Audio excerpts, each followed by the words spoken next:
Now, jot down these 5 key ideas. Here's number 1, work on your personal philosophy. The first thing you start changing is what? Your philosophy.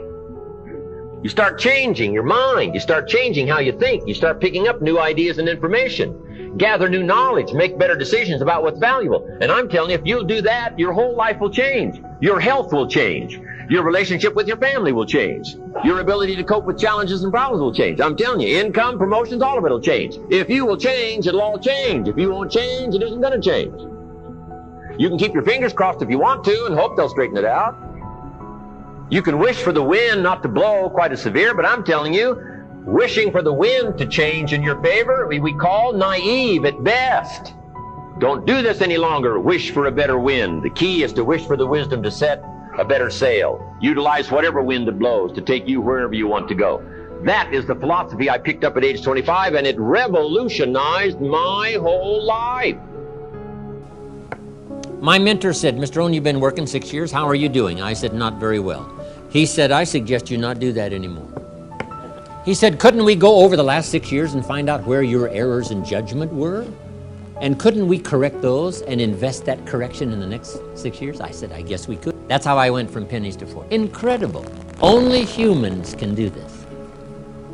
See, if you were a tree, you'd be stuck. Right? If you used up all the nourishment around you, couldn't move, then you would die. But that's not true. So, however much you want to change, that's up to you. But see, if there's a class and you don't take it, and a skill and you don't learn it, and a discipline and you don't try it, and if there's a possibility and you don't explore it, then who are we going to blame? Nobody but yourself. You know, we put some of the valuable things on the high shelf, so you can't get to them until you qualify. If you want the things on the higher shelf, you got to stand on the book you read. Every book you read, you get to stand a little higher so you can get the things on the higher shelf. Become a good reader. All of the successful people I know and work with around the world, they're all good readers. Curiosity drives them to read. They got to know. They just read. Did you know there's books on how to be stronger, more decisive, be a speaker, be a leader, have a better effect on other people, develop your personality? Did you know there's books on that? And people don't read them? How would you explain that? And they can read. Did you know that hundreds of successful people have written their stories in books and they wrote down how they did it, and people don't read it? How would you explain that? The guy's busy, I guess. You know, you get tied up. The guy says, well, yeah, you work where I work, but the time you struggle home, it's late. You got to eat a bite of supper, watch a little TV, get to bed. You can't sit up half the night reading. And the guy's behind on his car payment. Good worker, hard worker, sincere. But you got to be better than sincere and work hard. Otherwise, at the end of your life, you'll wind up cold, stony broke. You got to be better than a good worker. You got to be a good reader. Now, you don't have to read or listen to educational cassettes half the night. Although if you're broke, it's a good place to start. But here is all I ask, just 30 minutes a day. That's all. Stretch it to an hour if you can, but at least 30 minutes. Hear or read something challenging, something instructional, at least 30 minutes a day. And here's the next key. Every day. Don't miss. Miss a meal, but not your 30 minutes. Hey, you can get along without some meals, but you can't get along without some ideas, examples, and inspiration. And also remember to properly feed the mind. You must have good balance. Don't just read or listen to the easy stuff. You can't live on mental candy. Mr. Shoaff got me started on my library when I first met him. He said to me, become self-educated. Standard education will get you standard results.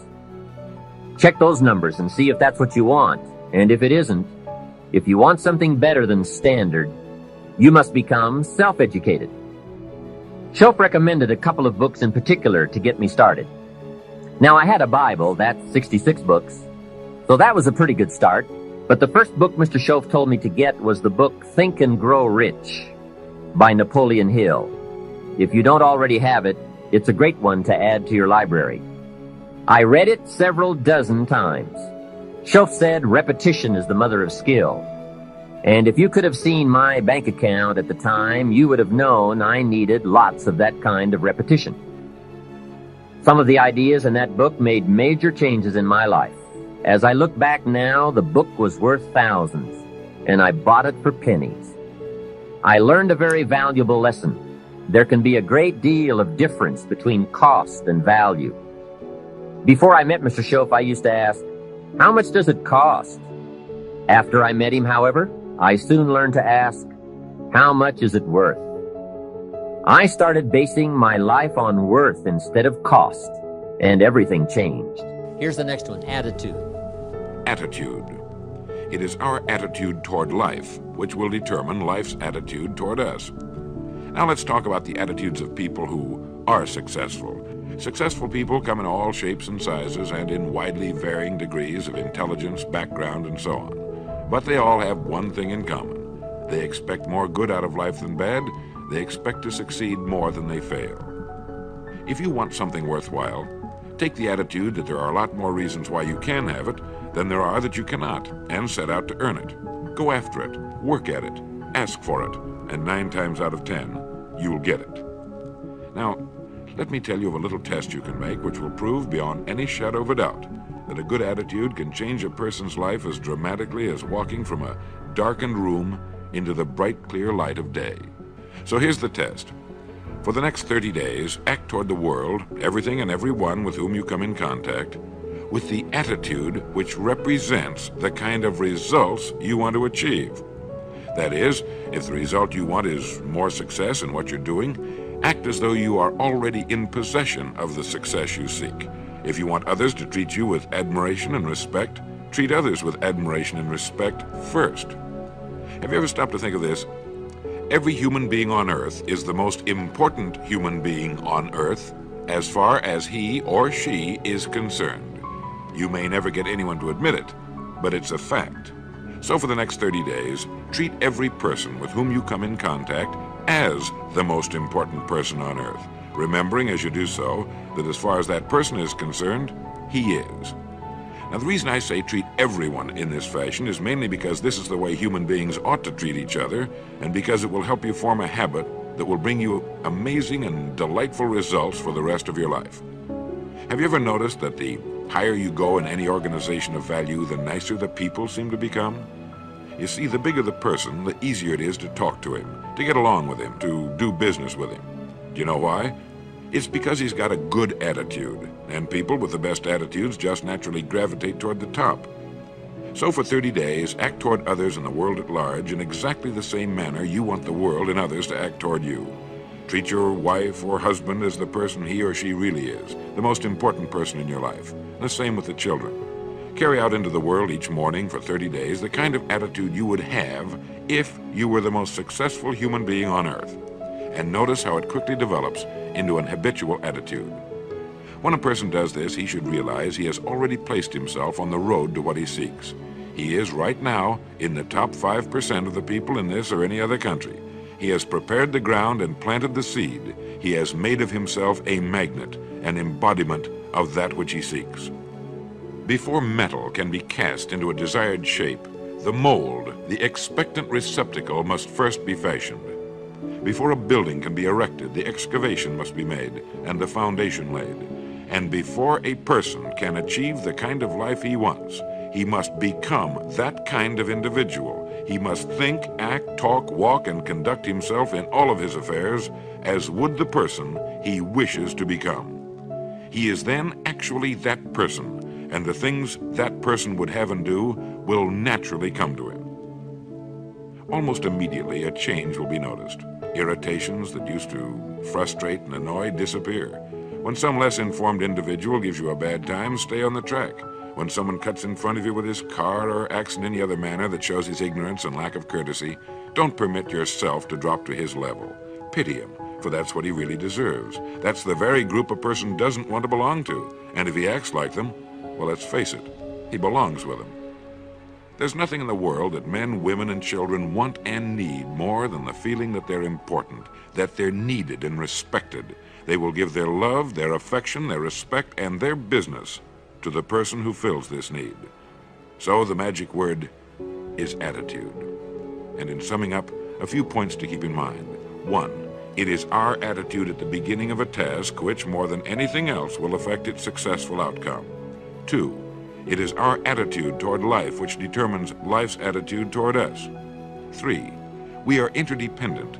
It is impossible to succeed without others. And it is our attitude toward others which will determine their attitude toward us. 4. Before a person can achieve the kind of life he wants, he must become that kind of individual. He must think, act, talk, walk, and conduct himself in all of his affairs as would the person he wishes to become. 5. The higher you go in any organization of value, the better will be the attitude you'll find. 6. Your mind can hold only one thought at a time, and since there's nothing at all to be gained by being negative, be positive. 7. The deepest craving of human beings is to be needed, to feel important, to be appreciated. Give it to them, and they'll return it to you. 8. Look for the best in new ideas. As someone said, I've never met a person I couldn't learn something from. 9. Don't waste valuable time broadcasting personal problems. It probably won't help you. It cannot help others. 10. Don't talk about your health unless it's good. 11. Radiate the attitude of well-being, of confidence, of a person who knows where he's going. This will inspire those around you, and you'll find good things will begin happening to you. And 12, lastly, for the next 30 days, treat everyone with whom you come in contact as the most important person on earth. If you'll do this for 30 days, you'll do it for the rest of your life. Now here's the third of the 5 ideas, number 3, and it's called lifestyle. Because the essence of life is not a Ferrari or a bank account. It's not $1 million. Here's the essence of life. Learning to live a good life. Don't just learn how to earn, learn how to live. Mr. Shove taught me lifestyle in those early days, starting with small amounts. He said, imagine that you're getting your shoes shined, and the shoe shine boy has done a fabulous job. So you pay him for the shine. Now you consider from the change in your hand what kind of tip to give him. And the question pops into your mind, shall I give him 1 quarter or 2 quarters for my neat shine? Mr. Shove said, if 2 amounts for a tip ever come to your mind, always go for the higher amount. I said, what difference would that make, 1 quarter or 2 quarters? He said, all the difference in the world. If you said, well, I'll just give him 1 quarter, that will affect you for the rest of the day.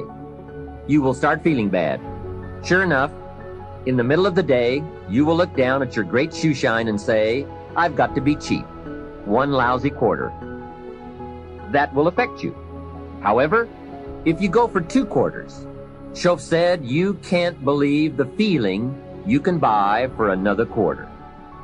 That's lifestyle. So develop your lifestyle a little more. Your style of seeing, giving, sharing, enjoying. It's not the amount that counts, but the experience of choosing to live with style. I remember saying to Mr. Shove one time, if I had more money, I would be happy. And he gave me some of the better words of wisdom, and he said to me, Mr. Rohn, the key to happiness is not more. Happiness is an art to be studied and practiced. He said, more money will only make you more of what you already are.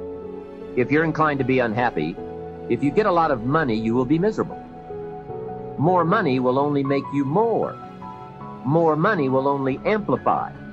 If you're inclined to be mean, and you get a lot of money, you will be a terror. If you're inclined to drink a little too much, when you get a lot of money, you can now become a drunk, because you can drink everything. So style is not more. Style is an art. Here's something else to think about. Did you ever hear where the expression tip came from? As in tipping the waiter or waitress in a restaurant. Mr. Shove taught me that it began as a symbol for the phrase, to ensure promptness. Now, Shove said, if a tip is to ensure promptness, when should you give it? Answer, up front. See, I didn't know that. I said, no, you have lunch, and if you get good service, you leave a good tip. If you get lousy service, no tip. And he said to me, no, Mr. Rohn. Sophisticated people don't take a chance on good service. They ensure good service by giving the money up front. I said, wow, what a way to live. I had never thought of that. So the next time you have someone special to take to lunch, call the waitress over, arm around the shoulders and say, here's $5. Would you take good care of me and my friend? Schoaf said you won't believe what happens. They do what's known as hover. They hover around your table. Same money, different style. The next one is activity. Now, here's an important question. What is your philosophy about activity? What about hard work? What about long hours? What about full days? If you're doing something, how hard should you go at it? How much time should you put in? Everybody has to develop their philosophy about activity, because your philosophy of activity will affect the rest of your life. Not to think so is naive. I've got a good clue on rest. Make rest a necessity, not an objective. If you rest too long, the weeds take the garden in the summer. So you can't rest too long. Life doesn't stand still. And the threat of life will start overwhelming the values of life if you just let it go. So we've all got to have a philosophy about activity. Let me give you one of the best I know. Here's what it says. An ancient phrase says, whatever your hands find to do it with all your might. That's a philosophy. You say, well, I'm getting by with half my might. Well, okay, but you've got to decide on your own personal philosophy of activity. Now, this philosophy says, do it with all your might. Do you think there's any value or virtue in that? Well, I don't know. You've got to decide. You've got to weigh this out, right? You've got to evaluate it for yourself and put it on your own mental scales, and you've got to come up with your own answers. How hard should you work? I'm teaching kids now the ant philosophy. The ant philosophy. An ancient story says everybody should study ants, especially lazy people. The ant philosophy. Let me give it to you. It's very brief. Number one, ants never quit. Good philosophy. If they're headed somewhere, you try to stop them, they'll look for another way. They'll climb over, they'll climb under, they'll climb around. They keep looking for another way. What a neat philosophy. Never quit looking for a way to get where you're supposed to go. Number two, ants think winter all summer. That's an important philosophy. You can't be so naive as to think summer all summer. You say, well, isn't it nice? You can't think nice when it's nice. We will call you naive. In the summer, you got to think storm. You got to think rock. You can't think sand and sun. Number three, ants think summer all winter. That's so important. I'm sure all winter long ants say, this won't last long, we'll soon be out of here. What a neat philosophy, what a neat attitude. This won't last long, we'll soon be out of here. First warm day, the ants are out. First warm day, they're out. They can't wait to get out. What a neat philosophy, can't wait to get at it.